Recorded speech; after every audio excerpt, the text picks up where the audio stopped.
আমি তো বলে দিচ্ছি যে এডিসি এলাকাকে নিয়ে, আপনি তো এডিসির বাবা ছিলেন, আপনি তো জানার উচিত ছিল।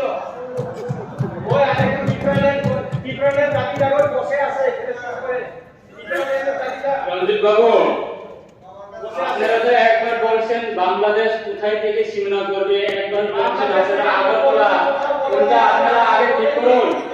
আমরা 14 বছরে আসি, আমরা এখন 14 বছরে আসি, আপনি মাত্র 2 বছর আবু, 2 বছর শিশু। আপনি যখন 14 বছর হবেন তখন আপনি পার্টি ছেড়ে চলে যাবেন, বুঝছেন?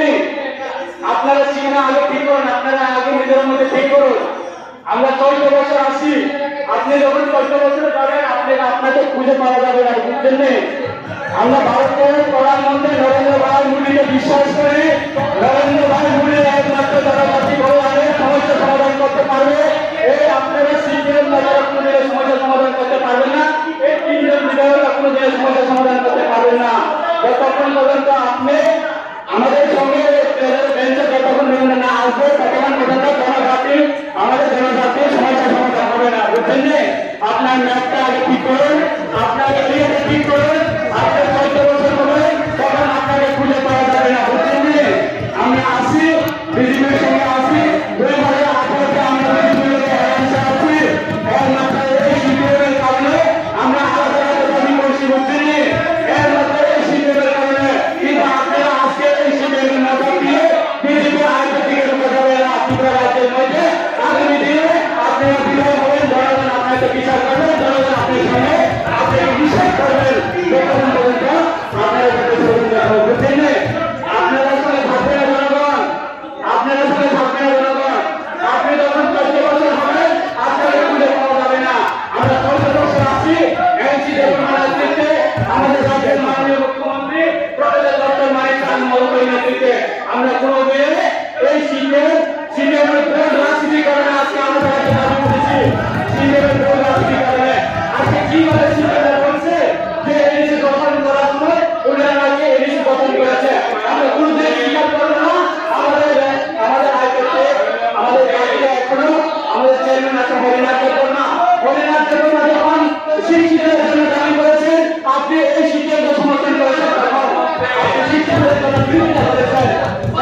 আজকে দীপঙ্কর বাবু বলেছে, দীপঙ্কর বাবুকে আপনি সমর্থন করছেন। আমরা কোনোদিন ত্রিপুরার ইতিহাসকে ঐক্যবদ্ধ চাই না, মানুষের মধ্যে ভয় পাঠিয়ে দিতে চাই না। আপনারা সিপিএমের সমর্থন করে আপনারা একটা ঘরে যাবে, আপনারা সমর্থন করবে সিপিএমের আগে আপনারা হারিয়ে যাবে। যতক্ষণ চিরাচরি করবেন কিচ্ছু হবে না, কিচ্ছু হবে না, কিচ্ছু হবে না। আপনারা পেয়ে কিচ্ছু হবে না। এই সিপিএম কোনোদিন আপনার দাবি পূরণ করবে না। এই 3 জন বিধায়ক কংগ্রেস কোনোদিন আপনার দাবি পূরণ করবে না। দাবি পূরণ করবে কে? আমাদের রাজ্যের মাননীয় মুখ্যমন্ত্রী প্রফেসর ডক্টর মানিক মহোদয়, বাংলাদেশের জনকল্যাণ প্রধানমন্ত্রী নরেন্দ্র ভাই মোদী একমাত্র জনজাতিকে ধরে সমাধান করবে। আপনারা তো আসছিলেন, কিচ্ছু হবে না, কিচ্ছু হবে না।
আপনি শেষ করুন, আপনার শেষ টাইম, আপনার টাইম শেষ, আমি শেষ করুন। মাননীয় ডেপুটি স্পিকার স্যার, প্লিজ শেষ করুন। আমি শেষ করুন। আমি ব্যাখ্যা দিয়েছি। আমি আমার বক্তব্যের মাধ্যমে এই বাজেটের বাজেটটা যে আমাদের মানে ত্রিপুরা সফল হচ্ছে জনগণের যে আশা সেটা পূরণের জন্য এটা এই বাজেটে আমরা দেখছি না। এই বাজেট হচ্ছে আশ্বাস, বঞ্চনা এবং অবহেলার জন্য, তাই এই বাজেটকে আমি সমর্থন করতে পারছি না। আপনাকে ধন্যবাদ। Thank you.